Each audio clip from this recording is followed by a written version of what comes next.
We are Geeking Out Ninjas, and we're here to geek out. Craig, how's it going? It's going pretty good, Jeremiah. How's it going with you? It's going well, man. It's going well, although we've been out for a couple of weeks. We have been out for a couple weeks. Yeah, Why were we out the first week, Jeremiah? I was on vacation. You were? I hope you have listened to previous episodes, so you realize I was on vacation. Yeah, I don't think we talked about it in our last episode, but I think 2 previous episodes we talked about Jeremiah going to Disney World. Yes. During a pandemic. Yes, and I'll tell you what an experience. So we were gone.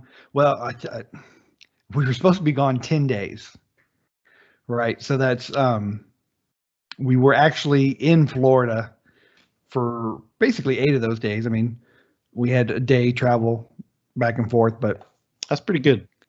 Yeah, it worked out really well. We drove. We did stop the first night on the way out there, and then got there, the next day. But it was really, really. Let me tell you, of all the things that we've had to go through in the pandemic, I will say that going to a major theme park during a pandemic was an excellent experience. Yeah, it was. So I get to share. It's my turn to talk, so I'm going to share. It's your turn to talk. You have the speaking stick. I have the speaking stick. So the talking stick. Yeah. I will say, so the parks are also already on a reduced number. Yeah. Because of the pandemic. And what was great about it is that there's less people, and also you have to social distance in line, which is wonderful. Yeah. I don't know if any of the listeners have been to like a Disney or Universal during regular times where you're packed in line, you got sweaty people in front of you, sweaty people behind you, kids bumping into you. For the most part, everybody kept their distance from you, which was fabulous. The best part. It was really awesome. I mean, the lines look long, but that's because everybody's 6 feet apart. Yeah. But they kept the lines moving. I will say that Universal made us sanitize before getting on each ride. Oh, that's good. Which was good. Disney didn't do that, but I think that Universal obviously they're using a cheap hand sanitizer because I got a rash after a couple of days. Yeah. Interesting. Probably got it from Mexico. I think a lot of the hand sanitizers from Mexico. No, I'm being serious. The hand sanitizers from Mexico were causing like rashes and things. Yeah. Both the back of my hands got a rash. It went away after leaving the park. A couple days later, it went away. But I'll tell you, it was a pretty good experience, being the situation that it was. Being that we're on Geeking Out and that we like to geek out, I will say Hollywood Studios and the Star Wars park. Yeah. Amazing. So you actually got to go to, what is it called? Jakku? Not Jakku. That's in episode 7. Yeah. Is it Batu? Batu. Yeah. Batu's the planet. The planet. And it was very cool. And the way they design it, like you don't really see the Star Wars area till you walk in to that section of the park. So it's kind of like almost like through a gateway in a sense. Yeah, they're really good at hiding. And once you're in Star Wars, I mean, they've shown some of the sightlines. You can't see anything else. No. Yeah, you see the ridges of the planet, and you see, some of the sets they have there. A very, very cool experience. Yeah. They only have 2 rides in that section of the park right now, which is the Millennium Falcon, and that was amazing. Yeah. What did you do as part of yours? Were you flying? Were you a gunner? Like, what did you do? So we only rode it once because that was one of the longer lines. I was a pilot. Oh, nice. And my son was the co-pilot. Cool. And then we had 2 who was Chewie, you or your son? I was solo. Oh, obviously.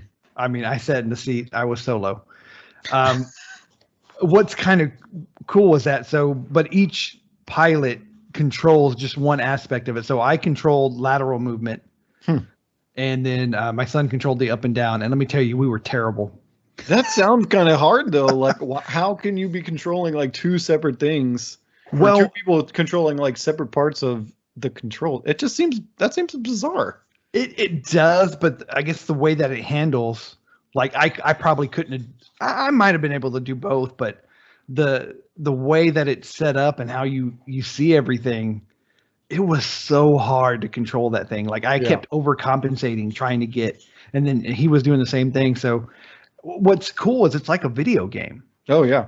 and so it keeps track of everything, and so you get points, and we lost a lot of points because we got a lot of damage Kept crashing. from hitting the different parts of the scenery or whatever. So, but that was really cool. And the other ride is the Rise of the Resistance. Yeah. Now, I heard so that's pretty cool too, because they it's like animatronics plus like CG and all sorts of stuff. dude, that one was amazing. That's like a 20-minute, 25-minute experience. That's pretty awesome. What people should know about that one though, it's very different from everything else in Disney World. It's a virtual line. And then we didn't actually know this until I think the first day we got to Florida. We finally got some information on it. Yeah. So you have to wake up. The park opens at 9. You got to wake up at about 6:45, 6:50, and like get your app ready. Jeez. To join a boarding pass, because the virtual line opens up at 7:00 according to the atomic clock. And basically, you keep refreshing the app. Oh gosh. And then you'll get a join button, and then you got to join, and then you got to join again. So it's 2 times because it's going to include your whole party. So when you buy your tickets or whatever, right? You should download the app, Right. and you register. Everybody that has a ticket. Yeah, but we got on there at 7 in the morning. By 7:01, it was full. Wow. For the whole day? For the whole day. Jeez. So. Well, I mean, a 25-minute experience. There's only so many places you can go in there. So I could see why they're doing this, because you don't want people waiting in line hoping that they get on this ride, and then they're like, "Oh, sorry, we're closed," and there's still like 300 people in line. They're like, "What?" They're all pissed and they start rioting and stuff. It's crazy, and I think part of it is so like in some parks, like when you go see a show or ride certain rides, they put you in this kind of queue room, right? And they just shove everybody in there. So I think in the past, that was kind of what this experience was going to be like. Like they were going to shove like 100 people per ride, but now they can't. Yeah. And so it kind of backs the line up. So we were boarding pass, I think like number 59 out of 120 for the day. Wow. But I don't know how many people like are on boarding pass 59 or boarding pass 1 or whatever, but they give you a time frame, and then they update you through the day when you can actually get in line. And you still got to wait another 20 minutes, but that was totally worth it. And from what we saw, I think only like 30% of the people in that particular park for the day get on that ride. Yeah. It's a small number. It's a very small number. So we were very blessed and lucky to get in, and it was, oh man, it was a very cool ride. Yeah, I've seen some of the videos of different things that happen, and I mean, obviously I don't know the whole story and everything that goes on, but I mean, it looked pretty cool from some of the videos I've seen, and just the interactivity of, I mean, even though you're not like necessarily like doing anything, but they're running you through all the different scenes that are happening in this story, and I mean, it looks pretty cool. It's very cool, and the cast members are very good at being part of the story and treating you like you are really part of that story of that ride. And so, the Resistance crew was trying to help you out, and then the First Order were like rude and asking you questions, and I mean, it was nice. Really like probably the coolest ride we did. Yeah, I mean, that was like A+ Disney there. Yeah, that's kind of like taking rides to a whole nother level. Yes. Did you get mocked by stormtroopers, or like I've seen like videos of stormtroopers walking around the outpost looking for people and just giving them a hard time or doing different things to them? Did you have any encounters like that? No, and I think it's because of the pandemic. So there's no characters like walking around the park at all. Interesting. And they have helmets on though. I know. Now they do have like a rebel scene or resistance scene where they had actors come in and out, and they had stormtroopers, and they were on a speaker, and they would kind of mock some of the people passing by. Yeah, but or from a interact, distance. but it was from a distance, and same thing with all the characters. Like you couldn't take pictures with the characters or get autographs like you did in the past. You would have to be a certain distance and try to get a selfie with them in the background. So like we had a sounds group like every other time I've tried to get a character photo at Disney because I'm not waiting in those lines. I'm just like, all right, I'm close enough to this. I'm close enough to Goofy. Exactly, and the characters, they do kind of try to position themselves, but we had a party of 5, so a selfie with 5 is already hard enough because one, you can't take selfie sticks in the parks. Yeah. And our arms aren't that long. And so we were trying to get all 5 in, and then in the very back corner, you could see whatever character it was. Right, yeah. It could have been like you just photoshopping somebody in there. It could have been, but, we had older kids, so we weren't really trying to get pictures with everybody like we did in the past. And so, but overall, I mean, it was a really cool experience. I will say we did not realize that to build a lightsaber, it's also a virtual line. Oh, really? So yeah, so we do that one. We didn't get to do that, and we were going to, but we didn't know. And so when we tried to go in, they're like, "Do you have an appointment?" But my son did buy like a legacy lightsaber, which is after one of the characters. Oh, nice. Yeah. What character did he get? He got Mace Windu, so we got a purple. Okay, nice. Because you love purple. I love purple. But it's a very cool lightsaber. I mean, we got to hold all of they had Luke, Obi-Wan, Darth Vader, Darth Maul, Kylo Ren. They had all their lightsabers. We actually got, I think we could hold 3 or 4. Nice. I actually have the Darth Maul one. Oh, do you? Let me find it. Hold on. I mean, these were very, I would think, lifelike. I mean, as lifelike as it could be holding a lightsaber in your hand. But nice. Like this is the full dual blade. Like they both turn on. Yeah. Yeah. This thing is awesome. It's all made out of metal. Right. It's like epic. I got one a long time ago for Christmas, and I was like, oh man, I've really got to get the other half of this. And so I think it went on sale one day, and I was like, hell yeah, I'm gonna buy that as an adult for myself. It's fine. Yeah, exactly. It was very cool. I'm so glad he bought one. I'm glad he got Mace Windu. That's my favorite lightsaber. But yeah, it's a cool experience. So if you build your own lightsaber, though, the difference is you can buy their kyber crystal. Oh yeah. You can change the color, but when you buy, obviously, like when you buy the legacy one, if it's after a character, you can't change the color. Yeah, it's just that color. It's just that color, but very cool experience. Do they have Rey's lightsaber now? Not. I don't think so. Because she got a whole new lightsaber at the end of 9. We're not going to talk about how bad episode 9 is, but that's another episode. Yeah. I mean, we held Mace Windu's, we held Kylo Ren's, and Count Dooku's. Nice. I like his saber. Yes. My future son-in-law actually got that one. He bought the Count Dooku. That was a very cool lightsaber. Yeah, that is a cool one. So I couldn't remember if they had Rey's or not.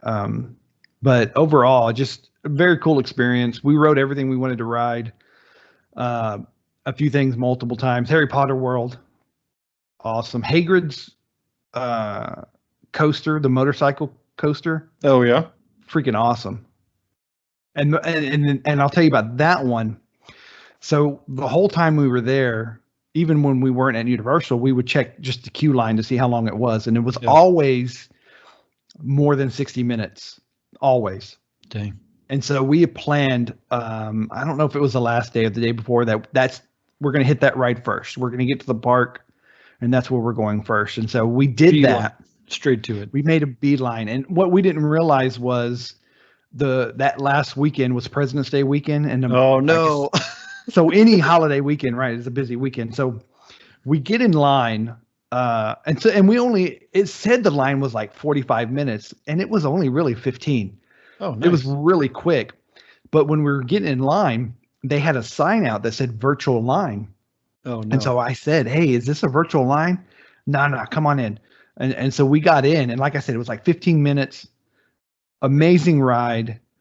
So we got off, and we thought, let's ride it again. So we checked back out and go around. And by the time we got back, the virtual line was activated, and they were done for the day. And this was like, What? yeah, 9:15 in the morning. So Dang, nice.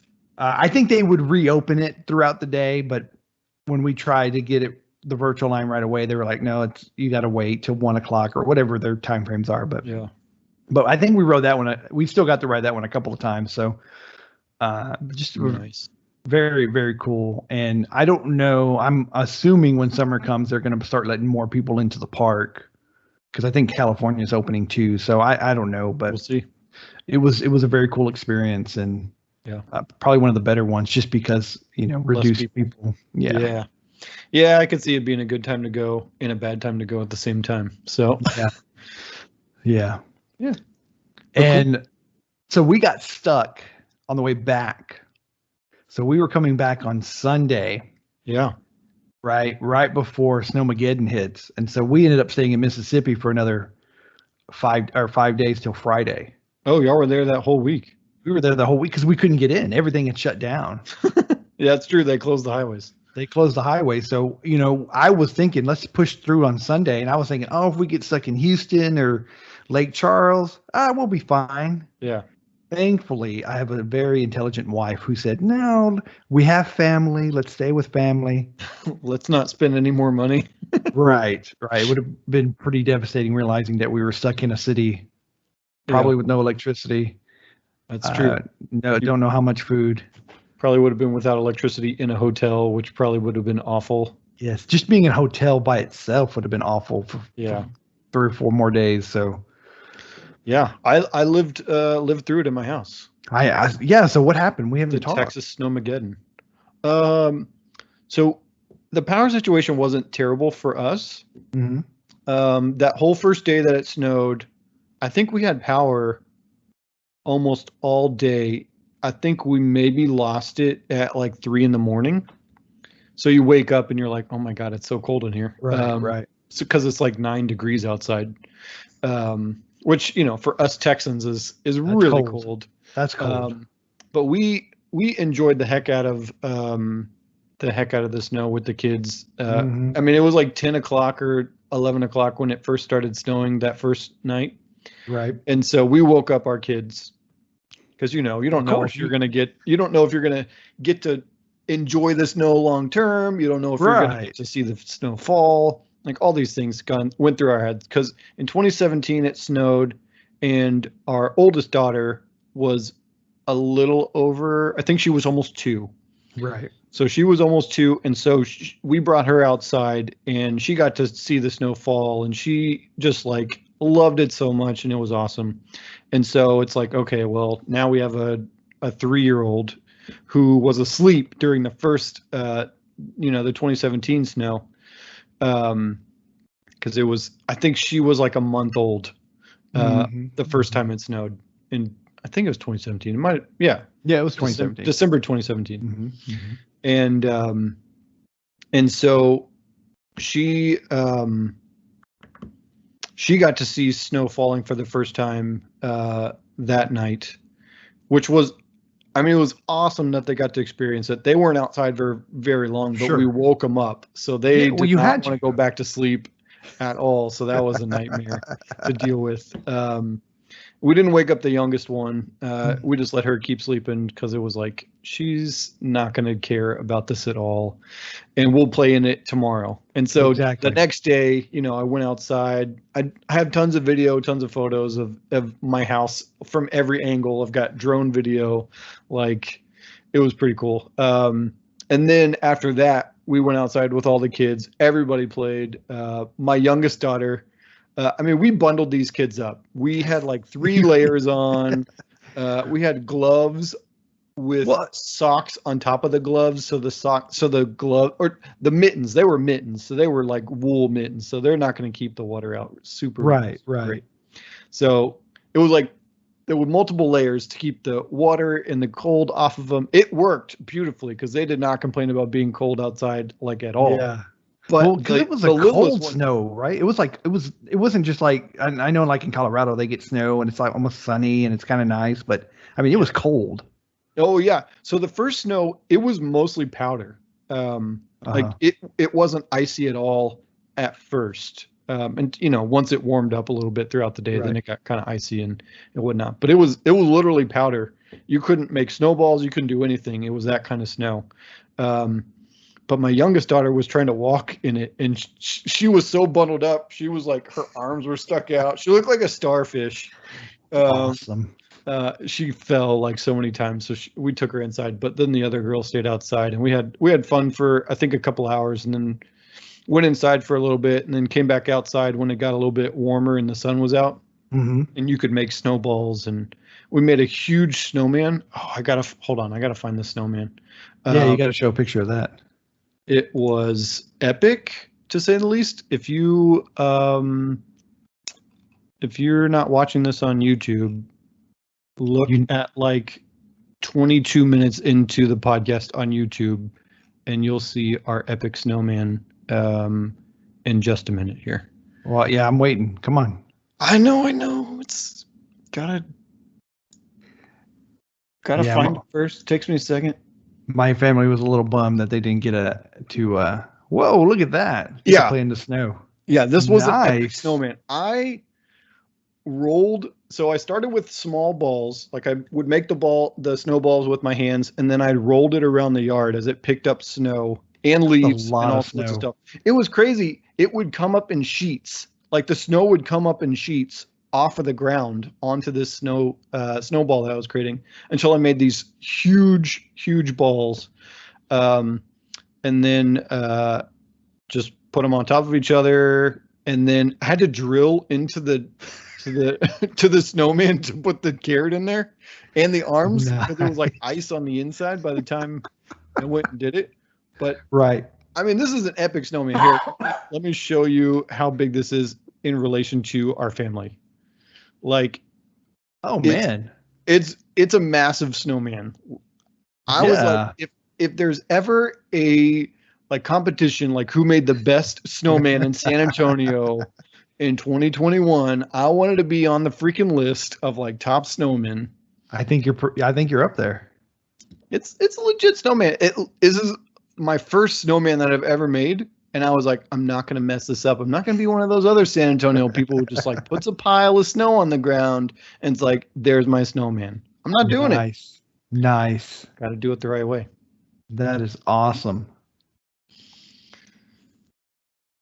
So, yeah. And so I guess your house fared pretty well then. Yeah. So, I mean, that was awesome. And then later that day, we had a pipe burst outside.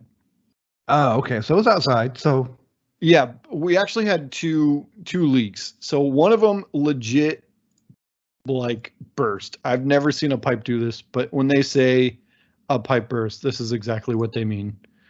Showing it also on video. We have a weird downspout like for our front yard. Like, because our foundation is so high, there's literally a 6-foot copper pipe that goes from the foundation to like 6 feet below, so you can actually use it. Yeah. Luckily, I was able to fix this. I was able to fix this and the other leak within like 5 minutes of finding out. Okay. So that was going on.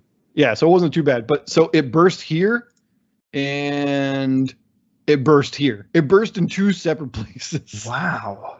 Yeah. So if you're not seeing this, it literally looks like little mouths. Yeah. I don't know how else to describe it, but it looks like someone who's just got a really small mouth. That's a good description. So we had that, and then this was the other one where it literally just like sheared off the hose bib. Oh, wow.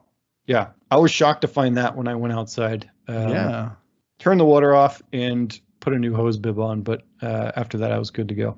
Yeah. So wasn't too bad. But yeah, that was the same day. We even had the pipes. I mean, everything was covered, everything was wrapped, everything. I mean, we were dripping and all that stuff. we lost power, I think, the next day for like 10 hours. And then we lost power here off and on for a little bit here and there. Mm-hmm. And then what day was it? Thursday, it snowed again, which Right. was awesome. It snowed all day, which was crazy because that does not happen in San Antonio. No. It usually like snows at night or snows in the morning. And then it's usually gone. Yeah, and then it's gone. But this, it literally snowed all day long, from, I don't know, like 3 in the morning until like 4 p.m. or something. Mm-hmm. So we then got to take my youngest daughter out and let her experience the snow. And it took a while for her to kind of get used to it and not just like hate being out there. Had to walk holding her hand and make sure she got comfortable. And then after a while, she was like, I just want to like go everywhere and do everything in the snow. So she loved it after a while. And then, we put her down for a nap. And our other kids were actually at our in-laws or my in-laws house. Because it had cleared enough like the night before. And so since we weren't sure if we were going to have power, we sent our kids over to the in-laws house so they could sleep in the warm. And we went back to our house. And so without any kids, my wife and I went outside, had snowball fights, made snow angels, like totally being kids outside, and just enjoyed the time that we got to have together without our kids in the snow, which was pretty awesome. That's awesome. That is awesome. If you find, if you go to YouTube and search for Krog Alien, there are like 3 videos, like drone videos of my neighborhood with snow falling and all sorts of stuff. So check them out. Nice. Yes, Krog Alien. Krogalien. That is right. On YouTube. Nice. I feel like we've spent so much time on this first part of the show. I don't know if we're going to get through everything else that we have, but news is the next segment that we always do on our podcast. I think. What's the first item, Jeremiah? Okay, well, we don't have to cover everything, but I do want to talk about the new title for the Spider-Man 3 movie. Yeah, there were a bunch of teases. There were a bunch of like I saw Tom Holland's was like he released one that was like Phone Home. Yeah, just reminded me of like E.T. or something. Exactly. What's funny is that like on all the TikToks I follow, right? They were talking about new Spider-Man titles and they were pulling up these other ones because they had released them, which is great. So we are on a geeking out show, so we're going to geek out about Marvel because I love Marvel. No Way Home, Spider-Man 3. Yeah. Very interesting because I think the rumor mill is that it's going to be a Spider-Verse, which if you don't know what that means is like multiple Spider-Mans are going to be in the same movie. Like even Andrew Garfield, who played the second Spider-Man. Supposedly. And then Tobey Maguire, who played in the early the first 2000. Set of Spider-Man movies, who I often get asked if I look like Tobey Maguire. For the longest time when I worked at Best Buy, everybody was like, does anybody ever tell you look like Spider-Man? I'm like, yes, all the time. Thank you very much. I've never heard that before. So what you should respond with. Yeah. That's awesome. Now when people ask me, I'm like, yes, I've heard it. Thanks. like I'm the celebrity who's annoyed with people. Yes. Well, I hear the Bullfrog song all the time. But anyways, yes. Spider-Man 3, I'm very excited, coming out in December of this year. It's going to have Doctor Strange, which makes it very intriguing to kind of tie into the multiverse sort of deal, the Spider-Verse situation. Mm-hmm. So, I'm looking forward to it. I think there's a lot of cool things that they could do with it, and I'm looking forward to see which direction they actually go. Right. And how much I'm hoping that Spider-Man finally gets over his loss of Iron Man at this point. Like, let's stop lingering. Yes. Yeah. He's got to move on from that. But with WandaVision, and then I guess Doctor Strange movie comes out in the summer, right? I have no idea the timeline of the movies anymore because everything's like all over the place. But No Way Home comes out in December of this year. So everybody hopefully will have their vaccines by then, and we can all go to the movies and enjoy Spider-Man No Way Home. Yeah, well, maybe we should have a watch party. We should. I don't know. We'll see how it goes. Yes. We'll see what the world looks like here in a few. To be determined. 7-8 months. But very excited about that. Just awesome. He's my second favorite comic book character, by the way. Batman's number one, Spider-Man's number two. Nice. So very excited about that. So I was super intrigued by this. Next article, Oppo, is a Chinese phone manufacturer. They are making a wireless like charger that you don't have to put your phone on. You just have to be within a certain radius of this device. I don't know if it actually says the radius. Oh, within 10 centimeters. So it's not like super far away from it, but I mean, the fact that you can sit there and hold your phone while it's charging and not have a cord plugged in, I think is pretty cool. I mean, this is one of those technologies that's been trying to happen since like the 1800s or the early 1900s with Tesla. Yes. Nikolai Tesla. He's the Tesla coil, trying to make wireless electricity become a thing. And I think this is the first step to commercialize it, even though it's probably not going to be super useful. But I think, it's a step in the right direction. It's going to be super useful. Have you ever watched any videos about people trying to do Tesla's technology? Crazy stuff, man. I'll have to check it out. You do have to check it out. But yeah, I agree. I think this is going to I think it's going to be the future. And it's totally going to be the future. It just depends on how long it's going to take to happen. I'm also a little nervous about what are the ramifications of wireless power. Well, yeah, that's there's a lot of issues that we could probably bring up. But I think this is a very cool, very excited about doing this. I'm trying to look at it too. Is it just for their phones right now? Or their devices? I mean, it'll have to support their phones. The thing about it is that they got a couple of different brands on board to support the technology. So Anker, if you're familiar with Anker chargers, they're in batteries and whatnot. They're like my favorite charging brand, by the way.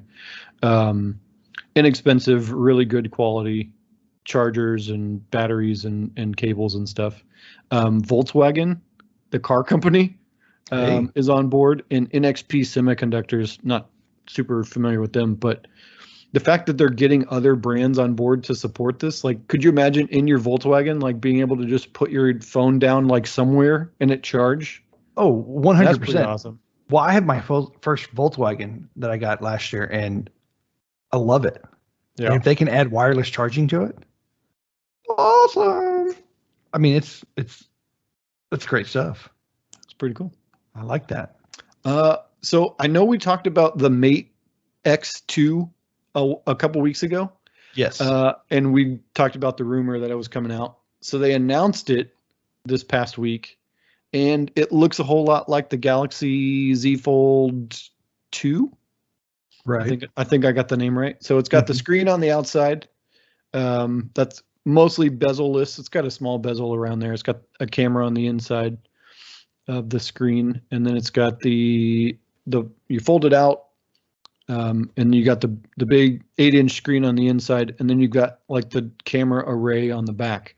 It looks like a Samsung Galaxy Z Fold 2, but I think it's kind of cool that more companies are releasing these phones, and it looks like there may be new foldable phones from other manufacturers as well, like Google might actually release one as well. So super cool to see that these are still coming along. I don't know how useful they are yet with the screens being scratchable the way they are, but it's one of those technologies that you're going to be an early adopter. You're going to pay that early adopter tax, but you're paying it in the hopes that it gets better and it becomes a mainstream item. Yeah, I just the fact of opening up a phone, like I don't like carrying an iPad. Excuse me. I don't like holding an iPad or any kind of tablet, so I just can't imagine, like, for me personally, like holding a bigger phone just doesn't, like, I don't like it. I think the thing for me I would probably use the outside screen most of the time. Right. And then if I was watching like videos or playing games or doing things on my phone like that, then I'd probably open it up. Or if I'm sitting in bed or something, then I could see maybe propping it up. But I don't think it would be something I would use all the time. To me, it would be, now you don't have to buy a tablet. Now you can just have like a separate or a device that's, built in, and you don't have to buy a separate device. So Right, I mean, right. and to me, that's where it comes in handy. So explain to me and to our listeners. I mean, I kind of know, but so the question that came up this evening with my daughter is why is there a camera array? Why is there array? Why is there more than one camera on your phone? That's a good question because it sells phones. Ultimately, that's why it's on I there. mean, that's what I told my daughter. I was like, well, I mean, I guess like I depth perception maybe a little bit, but I'm like, it's a camera. Well, I I mean, don't so know. usually each one of the cameras does a different thing. So one of them is like your main camera that usually is the best quality. Mhm. And then you have a zoom lens, so it zooms in a little bit further without it being like a digital zoom. So it's a Right. better quality zoom. And then there's usually a wide angle lens, so you can see more of what's in front of you on the camera. So if you Mhm. only have a little bit of space to take a photo, you can actually get more of that subject in the photo. So I Right. mean, those are usually the big three things that you get on your phone at this point. Um, I mean, I don't know how super useful most of them are. Most people probably just use the one main camera Yeah, exactly. for Yeah. most things, and they might zoom in a little bit. And then, artsy people might use the wide angle camera if they want to like take pictures of cars at a certain angle and different things like that. I mean, it my guess is you're probably using the main camera 90 to 95% of the time, and the other ones are 5% of the time. And Mhm. it's split between the two, and it Right. really is just a selling feature. Like, how many things can we fit in this phone Exactly. and charge you more Exactly. for it? So, it is what it is. Yeah. Oh, and look, I got to bring this up because I totally forgot about talking about this earlier. So talking about cameras and lenses and everything. I got to say, at Universal, they had this show called The Bourne Experience from the Yeah, Jason Bourne movies. sure. Let me tell you, we were expecting very little of this show. I mean, yeah, he's going to fight some people, but I'm going to tell you that they had this massive screen that they used as the background, Yeah. which was as wide as the stage and probably about 20 feet high. I mean, it looked like in a sports arena or whatever. It was the size of the stage, and let me tell you, amazing. Like the way they had the stage would move to bring props on. I Oh, mean, you nice. couldn't. We weren't up at the front row. We were kind of towards the back of the theater, but you could not tell until he jumped onto something whether it was a prop or not Hmm. because it was just so lifelike. And the Yeah. first scene also was like they were talking about him doing street fights, and initially, I mean, we couldn't tell if they were real people or if they were on the screen. I Nice. mean, I was blown. We were blown away because we had such low expectations. I guess I don't know, but it was amazing. I just had to bring that up because that was like cool thing number two on the trip. Like that was Yeah. like probably the best use of a screen and props and a stage like that I've ever seen. So, kudos to Universal for pulling that one off. That was cool. Yeah. Pretty awesome. So, So our main topic for today is if you were stranded on a desert island, oh, what three books would you bring with you? 3 books, Yeah. only three. Yeah. Mine's kind of loose on the three part. Is it? I didn't even Mine's, look at yours yet. yeah. So let's start Oh with yeah. you, Jeremiah. Okay. So you want me to say all three or just start with one? Let's just do one. Okay. Let's So alternate. like, let me just start with this. Like the books I mostly read are going to be like business books, self improvement books. I really like reading those kind of books. So I didn't pick any of those. I kind of picked like ones that I enjoy that I could pick up over and over again to read, right? Because I'm on a Yeah. desert island, right? I guess that's Yeah. the whole point. I didn't need to explain that. Anyways, all right. You gotta tell the thinking behind the I books. guess so. I picked an oldie, very old book. Yes. It's probably over 20 years old. Imzadi. I've never So heard of this book. you never heard of this book? No. Well, it came out. You were still quite young because It was a long time ago. It's probably actually over 30 years old. So It's a Star Trek: The Next Generation book. Oh And yeah. okay, so in the show, they would reference this. Came out 30 years ago. Yeah, it's been a long time. They would reference between Troy and Riker. They had this special relationship because I guess they dated or whatever at one point, but they called each other Imzadi, which she was a Betazoid, half Betazoid alien. I'm really such a geek, this is crazy. But anyways, this word was like soulmate.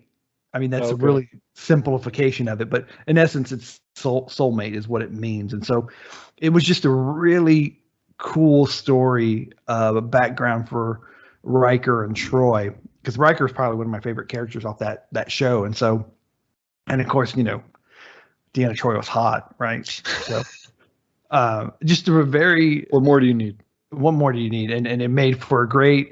I guess there was romance in it, but anyways, it's a guilty pleasure book. It was like just I could pick that up again at any of these. I could just pick up and start reading. And so that was just an oldie but a goodie. So that was one of mine. Star Trek: The Next Generation's Imzadi. Now, and I did hear that they want to reboot that. Just for you Trekkers out there. Yes, there is rumors of a reboot, or someone said it was on a show or a movie. A movie. I think is this the like guy that plays Paramount Plus movie? Oh, probably. Brent Spiner, is that his name? Yeah. He would. It's not. He's just starting a rumor. Probably he was like, it's time for a next generation reboot. So, well, since they the original. They did bring out Picard and CBS All Access. They did. I haven't watched it yet. I'm so sad. Yeah. I hear it's really good. I'll help you out. We'll talk. We'll talk after the show. No, you can't tell me anything about it. No. Oh wait. Okay, I got you. Code. Imzadi. The code of blatantly obvious. That nobody knows. Don't worry about it. Nobody will ever figure this out. That's right. All right, so tell us one of yours. Yeah, so my first one is, this may sound strange, but The Hunger Games. Nice. So my wife and I, before the first movie came out, I think maybe like a year before the first movie came out, like after they announced it, I think my wife had either read them or read the first one or something. She's a huge book reader. Like she will read, she's currently reading an 800 page book, like fantasy novel. She loves like fantasy novels. See, I didn't know that about her. I know it would, I think most people would probably be surprised by this because she doesn't seem like somebody who would be like super into fantasy novels at all. But anyways, so we read the Hunger Games trilogy together. I'm not a huge book reader, but we both, she also reads really fast. So she read all of them before I think I finished the first one. But we read all of these together, and it was kind of like, it was just fun to kind of have that, like be able to talk about the book with your spouse and have both enjoyed the same material. I will say the books were definitely better than the movies. Oh, of course. Which, I think kind of for the most part goes without saying in most cases. But I mean, it was just fun. Like it was a fun book to read. I enjoyed it a lot, and I really I feel like most of my choices, at least the first two choices I have, like if I could take like the trilogy, like that would probably be better. Right. But if I couldn't, I would obviously take the first book, The Hunger Games. But yeah, super fun book. Have you ever read the Hunger Games book? Oh yeah. Oh, okay. But I'm the same. I'm a slow reader as well, and so yeah, it takes time for me because my wife makes fun of me that I read so slow. If we're reading off the same, like if she's trying to show me an article or something, she starts snoring because I'm trying to catch up. But I feel like I have to skim articles sometimes to keep pace. Exactly. I'm like, yeah, I totally got everything the same thing that you got out of that. It's totally fine. Yeah. But yeah, great series. I think the writer of that series, she wrote. Yeah, didn't she write like children's books before that or something? Like there was a certain bear or something I think that she wrote about, or was a writer on the TV show or something. She worked on several shows for Nickelodeon, including Yeah. Clarissa Explains It All. Ooh, that was one of my favorites. Yeah, it is one I have heard about. She was also the head writer for Scholastic Entertainment's Clifford's Puppy Days. And then she writes The Hunger Games. Yeah, I think she's written some other ones as well. I know. Yeah. No, but yeah, that's great, great series. I agree 100%. Okay. Book number 2 for Jeremiah. My turn again. Ender's Game. Love it. Love it. And so much better than the movie. The movie was kind of terrible. That's what I've heard. I actually saw the movie, and I've heard from so many people like it's not even close to the book. It's not. It's a terrible, terrible movie. I mean, they did the best, and that's the thing though. When with the Hunger Games too. I mean, there's so much in the book, and Harry Potter. Like, there's so much in the book that's sub stories and that feed into the main story that you just can't fit it in a 90-minute movie. So, I kind of hope that with books like this, that everything's now turned into like TV shows, but it'd be cool to get like either a mini series or like a short TV show of some of these books that are like too long to be movies, but like too short to be like 8-season shows. Right. And I think that's kind of like what these now, all these Netflix and Paramount Plus or whatever, all these, I think they're going to start doing things like that because you get the whole story in. And Ender's Game was just a really cool story about this one particular kid and his situation and how he was raised, and he wins this intergalactic war basically without even realizing it. I've read that book probably half a dozen times in the last few years. So it's something I can just read over and over and over because it's fun.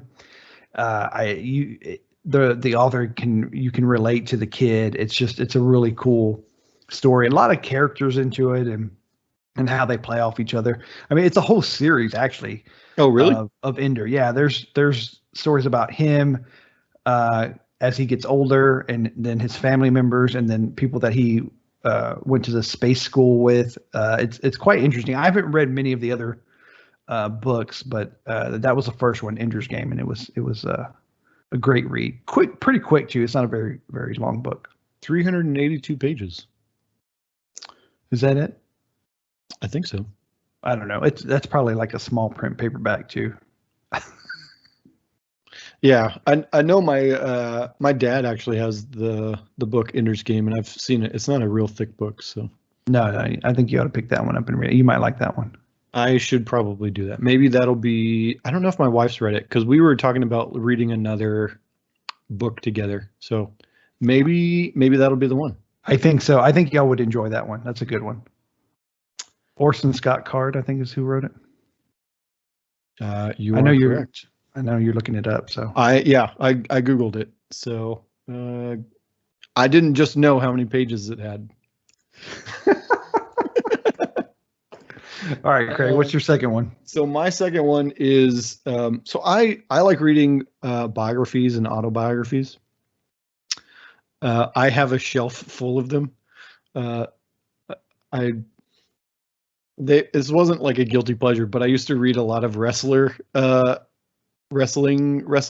autobiographies. Yes, they're awesome. But I'm a big fan of Michael J. Fox's. Back to the Future was like my favorite movie growing up, and so kind of looked up to Michael J. Fox. But with him having Parkinson's and just dealing with life and him being an optimist, I read at least one of his books. I think I might have read 2 of his books so far, but he has another one out called No Time Like the Future. And this may sound dark, but it's An Optimist Considers Mortality. I haven't read this one yet, and I feel like the way he thinks about life as someone who has Parkinson's, who's probably thinking about mortality more than most people, because with Parkinson's you usually die a little bit sooner than other people. He's had some accidents recently. I think he broke some bones in his body and had to go through rehab, and I can't even imagine going through rehab with Parkinson's. But he's still optimistic about life, And so I just kind of enjoy the way he looks at life, and to me that would be interesting to read. And I feel like it's something that I almost would want something like philosophical, if you will, to be on a desert island, just so I have something different to think about. And so, just seems like that would be something I would be interested in reading more than one time. Yeah, I could that see could just be me. I don't know. No, that'd be a good one, especially considering that he's talking about something that we all at some point probably think about, our mortality. That's a good one. All right. Do you want to go last, or do you want me to go last? What do you think? Is mine better than yours? I don't know. Depends. All right, I'll go last. Oh, okay. All right. Give me number 3. You want me to go? Okay. Yeah, that's what I said. I'll go last. So. Okay. So I've never read these books, which is another reason why I would take them on a desert island. And I wouldn't want to just take one book. Well, I don't think you could. You'd have to take them all. You would have to take them all. So most people probably know it as Game of Thrones. The book series is called A Song of Fire and Ice. Or Ice and Fire, sorry. I always do that backwards. The first book is called A Game of Thrones. So I've never read the books. Obviously, I watched the HBO series, which was good until like the 6th season, and then it just got not great. Most people who saw that show would agree the 8th season was kind of garbage. Should I tell you that I've never seen it? Hey, that's another thing I'll help you out with. Well, I'll be honest. I think I watched like a few minutes of the first episode. It just didn't grab you. It didn't grab me. I don't know. Yeah, maybe I should invest some time. Each their own. We'll see. Who knows? They tell really good stories. The characters are really well written through at like season 5, season 6. They're long books. They are crazy long books, which is why it would be great to take to a desert island. I would hopefully, if I got stranded on the desert island, George R.R. Martin would have finished the last 2 books in the series, so that I wouldn't go and be like, well, I'm gonna have to make up my own ending for this. What happens or else now? I'm gonna die without knowing what happened. Unless he's been working on this series for 30 years. He started in 1991. Is that when he started? When did the first book come out? 1996. Wow. Yeah. So he wrote that one. Took him 5 years. They're thick books. I mean, they're detailed stories. I've never read them. Yeah. Has your wife read them? No, I think she tried to start reading one of them, but it wasn't until after she saw the show. So I think that maybe made her not want to read the books. But if I have like unlimited amount of time to read a book, I feel like this is a good series to go through, because really you got all the time in the world. So pretty much, yeah. If you're on a desert island, what else are you gonna do? Yeah. So yeah, it just so many characters to follow. I feel like I would forget like half the characters midway through though, because my memory is not that great. So I would just be like 6th book in, they'd be like, remember John Doe, and I'm like, I don't remember John Doe from book 2 where you referenced him for like 2 pages. Like, who the heck is John Doe? I'm just making back and start over. Not really and then I got to start over to catch up, and then I get to the same point in the 6th book, and I'm like, dang it, I don't remember who John Doe is. Nice. That would totally be me. Awesome. All right, last book as we're running out of time here. Let me tell you. Tell me. I saw the movie first. I liked the movie, which made me pick up the book. Yeah, I did like the movie too. Ready Player One. I liked the movie. I still like the movie even after reading the book, but I will say the book is 10 times better. Yeah, that's what I've heard as well. Again, it's the detail that the book can go into, and how the movie, of course, has to make it viewable to the regular folk, and so the movie's cool, but the book is just way cooler for people that remember the 80s and 90s and that play video games. I mean, it just is a great experience. I think I've read this like 3 or 4 times already, and so I'm kind of surprised they got to include as many things in the movie that they did. Like yes. all the different shows and movies and references and video games. I'm kind of surprised they got to. Disney didn't let them use Star Wars, but other than that, Yeah, there was a lot it's of in there. a lot of licensing to get that movie out, but the book just has so much more. And I Yeah. mean, the movie tried to incorporate the best parts of the book, and I think it did a pretty good job. You know, again for the time constraints, but the book is just way cooler. Just gives more to the imagination and really just hits on a lot of things that are, part of being a geek. Yeah. And reminiscing and let me tell you, and now Are you crying, Jeremiah? Almost. I mean, almost. So I guess good. there's a sequel. Is there a second Ready Player 2? I think. Yeah, I've heard it's not good. Oh, really? I've heard that he should have stopped. He should have stopped at 1. Yeah. 1 was amazing. I don't know about 2. I'll have to look into that one, but Ready Player 1 is like a good movie and just a better book, and it's not a very long book either. Yeah.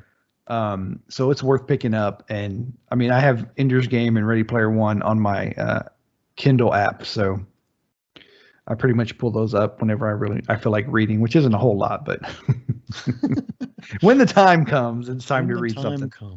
It is time to read. Yeah, 374 pages. Not bad. Yeah, really cool story. Really, really fun.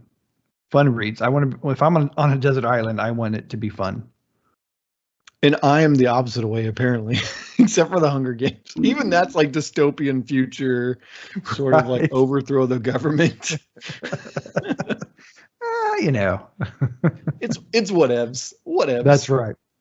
I love this subject, and so originally I wanted to do like 3 books, 3 movies, and 3 whatever, but we're gonna kind of break it up a little bit, right? Because I mean, we're already pushing trying to fit this in, so I don't know how we would have gotten through the other ones. So next week we will talk about our top 3 movies we would bring with us if we were stranded on a desert island. I've already got 2 of mine picked out.